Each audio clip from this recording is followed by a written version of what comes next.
Barkanku da zuwa Hausa Joy TV, tashar nishadi. Ku danna alamar subscribe domin samun shirye-shiryenmu kai tsaye da zarar mun ɗora. Mun gode.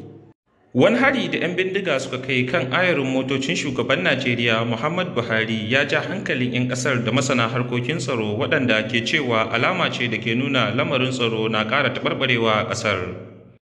A ranar Talata da dare ne 'yan bindiga suka farmaki ayarin kan hanyarsu ta zuwa birnin Daura da ke jihar Katsina, inda aka kai harin a kusa da garin Dutsen ma na jihar Katsina.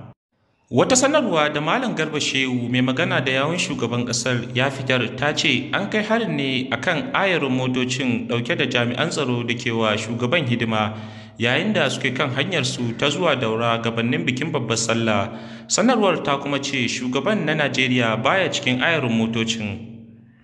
Yadda 'yan bindiga suka farmaki ayarin motocin shugaban ƙasar gaba gaɗi da wasu hare-hare da suka kai kan jami'an tsaro, ciki har da kisan da suka yi wa wani kwamandan 'yan sanda mai mukamin mataimakin kwamishinan 'yan sanda a jihar Katsina duka a ranar Talata, ya nuna yadda 'yan bindigar ke rawar gaban hantsi ba tare da an kwaɓe su ba.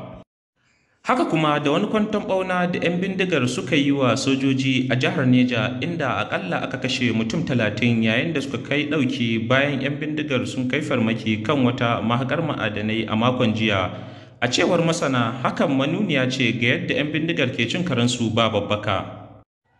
Masanan dai na ganin cewa 'yan bindigar suna yin hakan ne saboda ba sa shakkar wani abu zai iya biyo baya, lamarin da ke nuna cewa sun raina gwamnatin ƙasar. Dr. Kabiru Adamu masanin tsaro ne a Najeriya kuma ya bayyana wa BBC cewa ga dukkanin alamu ko jami'an tsaro sun yi watsi da wasu dabarunsu na yaƙi da 'yan ta'adda, ko kuma watakila wasu ba su fahimci lagwar da dabarun ba, musamman ma tattara bayanan sirri da sa ido ko kasancewa an kare a kowane lokaci. Waɗannan mahara a baya sun kai hare-hare sun yi nasara, kuma kusan babu wani sakamako na dangane da mataki wanda za a ce gwamnati ta ɗauka har ya kai ga shafar su, in ji Malam Kabiru Adamu. Malam Kabiru Adamu ya bayyana cewa akwai hare-hare da dama da kuma nasarorin da 'yan bindiga suka samu waɗanda kuma babu matakin da aka ɗauka dangane da hakan. Malam Kabiru Adamu ya kuma bayyana cewa akwai rauni da jami'an tsaro suke da shi ta ɓangaren tattara bayanai da sa ido. Duk lokacin da ake harka irin wannan ta tsaro, ya kamata ka sa ido a kan shi, abin da ka tura ɗin ya yi maka aiki wanda daga nesa za ka iya ganin shi. Abin da ka tura ɗin ko da wani abu ya so ya kai masa hari, za ka iya ɗaukar mataki domin kare shi, in ji Malam Kabiru.